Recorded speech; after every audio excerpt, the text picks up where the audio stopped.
Welcome to my channel GK with current affairs. आज के syllabus का यह तीसरा भाग है। यदि आप रेगुलर हमारे चैनल के वीडियो देखते हैं तो आपका बहुत ही कम समय में SSC-GD, SSC-CGL, railway group D, NTPC, state police, army, navy और एयरफोर्स की तैयारी सबसे बेहतरीन हो जाएगा। एक बात और, जैसे मैं इस वीडियो में लिखा हूँ वैसे ही आप हूबहू अपने कॉपी में भी नोट कर लीजिएगा। इससे आपका नोट्स भी तैयार हो जाएगा और आगे आप आसानी से रिवीजन भी कर सकते हैं। तो चलिए शुरू करते हैं आज का पहला पॉइंट। आज का पहला पॉइंट है, सबसे प्राचीन स्मृति ग्रंथ कौन सा है? तो सबसे प्राचीन स्मृति ग्रंथ है मनुस्मृति। मनु को इस धरती पर सबसे पहला मानव माना गया है। अगला पॉइंट है नारद स्मृति से। नारद स्मृति से हमें किस चीज़ की जानकारी मिलती है? तो नारद स्मृति से गुप्त युग की जानकारी मिलती है। जैसे याद रखने का तरीका है कि नारद भगवान गुप्त रूप से कहीं पे भी आ जा सकते थे, वैसे ही नारद स्मृति से गुप्त युग की जानकारी मिलती है। अगला पॉइंट है संस्कृत साहित्य रासतरंगिणी का लेखक कौन है? तो रासतरंगिणी का लेखक है कल्हण। इस रासतरंगिणी में कश्मीर के इतिहास के बारे में जानकारी मिलती है। अगला पॉइंट है संस्कृत व्याकरण अष्टाध्यायी के लेखक कौन है? तो अष्टाध्यायी का लेखक है पाणिनि। इस अष्टाध्यायी में मौर्य इतिहास के बारे में जानकारी मिलती है। अगला पॉइंट है गार्गी संहिता। गार्गी संहिता का लेखक है कात्यायन। ये गार्गी संहिता एक प्रकार की ज्योतिषी ग्रंथ है। अगला पॉइंट देखते हैं। अगला पॉइंट है कुछ महत्वपूर्ण विदेशी लेखकों से, जैसे हेरोडोट्स। हेरोडोट्स को इतिहास का पिता भी कहा जाता है।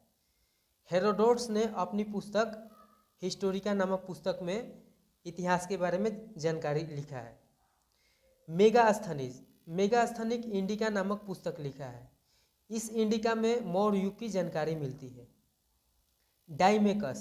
डाइमेकस सीरिया नरेश एंटियोकस का राजदूत था। डायोनिसियस अशोक के दरबार में आया था। टामली ने भारत का भूगोल नामक पुस्तक लिखा था। अगला पॉइंट है पिलानी ने नेचुरल हिस्ट्री नामक पुस्तक लिखा था। क्वेश्चन में पूछता है कि नेचुरल हिस्ट्री का लेखक कौन है?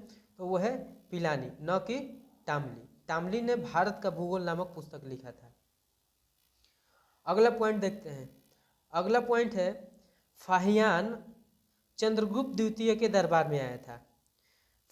चंद्रगुप्त द्वितीय को विक्रमादित्य भी कहा जाता है। विक्रमादित्य। अगला है हेनसंग हर्षवर्धन के दरबार में आया था। इसे याद रखने का तरीका है, इसमें भी ह है और इसमें भी ह है, मतलब हर्षवर्धन के काल में या हर्षवर्धन के दरबार में हेनसंग आया था। हेनसंग ने नालंदा विश्वविद्यालय में अध्ययन भी किया था। हेनसंग अपने पूरी यात्रा वृत्तांत को CUकी नामक पुस्तक में लिखा है। अर्थात क्वेश्चन पूछता है कि CUकी नामक पुस्तक किसने लिखा था? तो CUकी नामक पुस्तक हेनसंग ने लिखा है। अलबरूनी मोहम्मद गजनवी के साथ आया था। अलबरूनी ने किताब उल हिंद या इसे तहकीकात हिंद भी कहा जाता है, ये पुस्तक अरबी भाषा में लिखा था। इब्न बतूता अपनी यात्रा वृत्तांत रहला नामक पुस्तक में लिखा है। ये रहला पुस्तक अरबी भाषा में है। क्वेश्चन में पूछता है कि इब्न बतूता द्वारा लिखा हुआ पुस्तक रहला किस भाषा में लिखा हुआ है? तो वो लिखा है अरबी भाषा में। मार्को पोलो पांडे देश की यात्रा पर आया था, याद रखिएगा। ये क्वेश्चन बहुत इंपॉर्टेंट है। क्वेश्चन किधर से घुमा फिरा के पूछ देता है। जैसे लिखा हो वैसे ही आप हूबहू याद कर लीजिएगा तो आसानी से बना सकते हैं। अगला पॉइंट देखते हैं। अगला पॉइंट फिजिक्स से है। गॉड पार्टिकल की खोज किस पर आधारित है? तो गॉड पार्टिकल की खोज सत्येंद्र नाथ बोस के बोसन थ्योरी पर आधारित है। क्वेश्चन में पूछता है कि गॉड पार्टिकल की खोज किस पर आधारित है? तो सत्येंद्र नाथ बोस के बोसन थ्योरी पर आधारित है। मंदाकिनी किसे कहते हैं?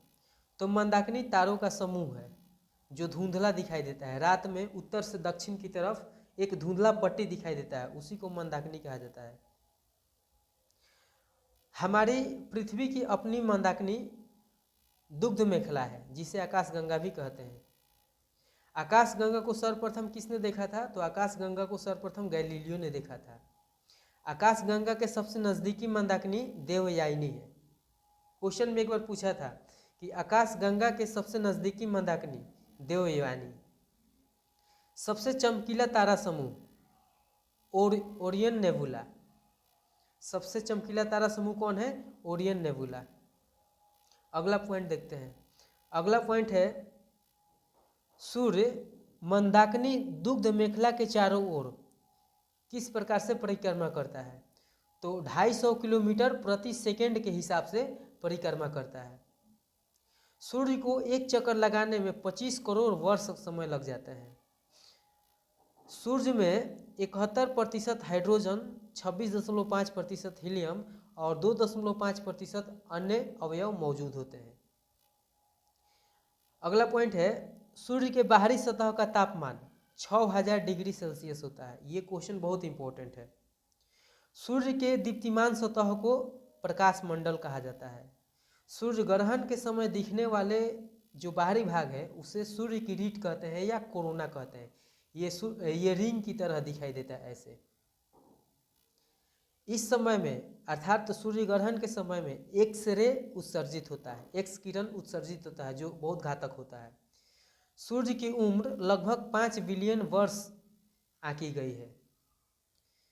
अगला पॉइंट देखते हैं। पृथ्वी पर सूर्य की प्रकाश पहुंचने में लगभग 500 सेकेंड का समय लगता है। अगर मिनट में कहें तो 8 मिनट 16.6 सेकेंड।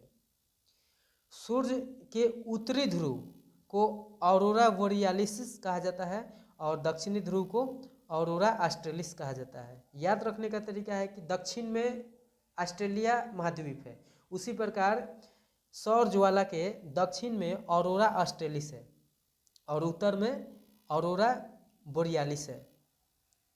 सूर्य का व्यास लगभग 13,92,000 किलोमीटर है, जो पृथ्वी से 110 गुना बड़ा है। सूर्य का आकार पृथ्वी के आकार से 13 लाख गुना बड़ा है। इसमें ध्यान दीजिएगा कि सूर्य का आकार पृथ्वी के आकार से 13 लाख गुना बड़ा है, जबकि उसका व्यास 110 गुना बड़ा है। सूर्य का व्यास है 13,92,000 किलोमीटर। अगला पॉइंट देखते हैं। अगला पॉइंट अर्थशास्त्र से है।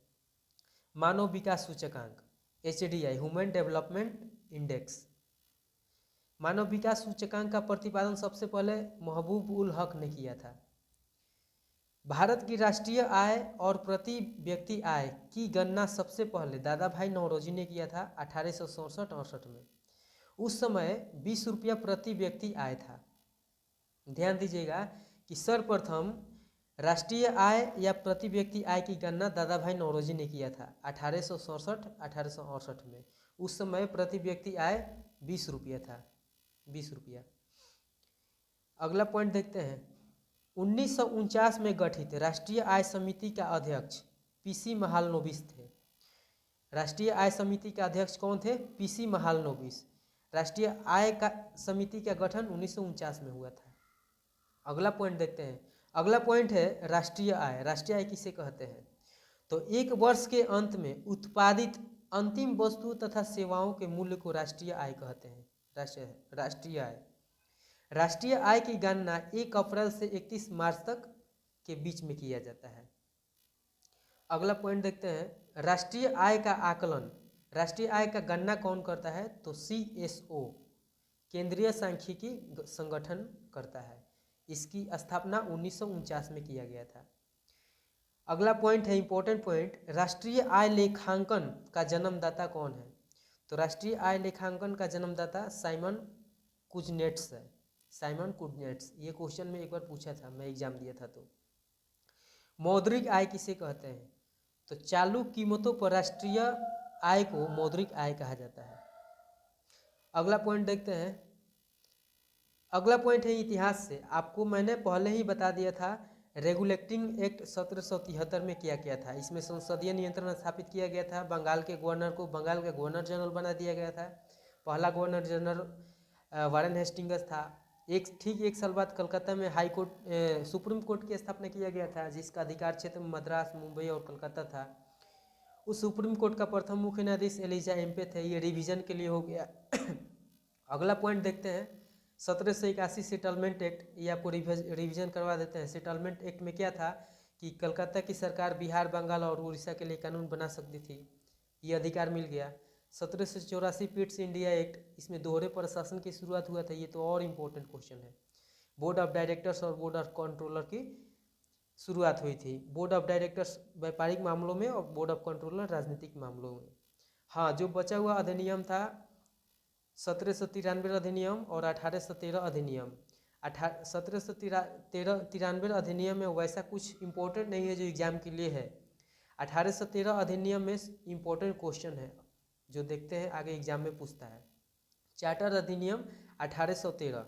1813 में क्या था कि कंपनी के अधिकार पत्रों को 20 वर्ष के लिए बढ़ा दिया गया था। ध्यान दीजिएगा, कंपनी के अधिकार पत्र को 20 सालों के लिए बढ़ा दिया गया था। कंपनी का भारत के साथ व्यापार करने का अधिकार छीन लिया गया था। पूरी तरह नहीं छीना गया था, आंशिक रूप से छीन लिया गया था। लेकिन चाय के साथ व्यापार और पूर्वी क्षेत्रों से चाय का व्यापार 20 वर्षों के लिए बढ़ा दिया गया था। फिर से ध्यान दीजिएगा, कंपनी के अधिकार पत्रों को 20 वर्षों के लिए बढ़ा दिया गया था।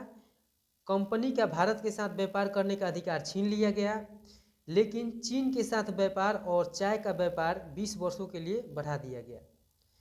इसी अधिनियम में विद्वानों को 1 लाख रुपया प्रोत्साहन राशि और ईसाई मिशनरियों को प्रवेश की अनुमति मिल गई। विद्वानों को 1 लाख रुपये के प्रोत्साहन राशि और ईसाई मिशनरियों को प्रवेश करने की अनुमति भारत में मिल गई। अगला पॉइंट देखते हैं। अगला पॉइंट है अधिनियम 1833। 1833 अधिनियम में क्या हुआ था कि कंपनी के व्यापार को पूरी तरह से समाप्त कर दिया गया था। इसके पहले वाला अधिनियम 1813 अधिनियम में कंपनी के व्यापार को समाप्त कर दिया गया था, लेकिन पूरी तरह नहीं। चीन के साथ व्यापार और चाय का व्यापार को लागू रखा गया था, जबकि 1833 अधिनियम में पूरी तरह समाप्त कर दिया गया। इसमें बंगाल के गवर्नर जनरल को भारत का गवर्नर जनरल बना दिया गया था। तो भारत का प्रथम governor general Lord William Bentinck बने। इस अधिनियम में भेदभाव को समाप्त कर दिया गया था। दास प्रथा को 1843 में समाप्त कर दिया गया था और इसमें विधि आयोग का प्रथम विधि आयोग का गठन किया गया था लॉर्ड मैकाले की अध्यक्षता में। Thank you for watching. ऐसे ही रेगुलर वीडियो देखने के लिए हमारे चैनल को सब्सक्राइब कीजिए।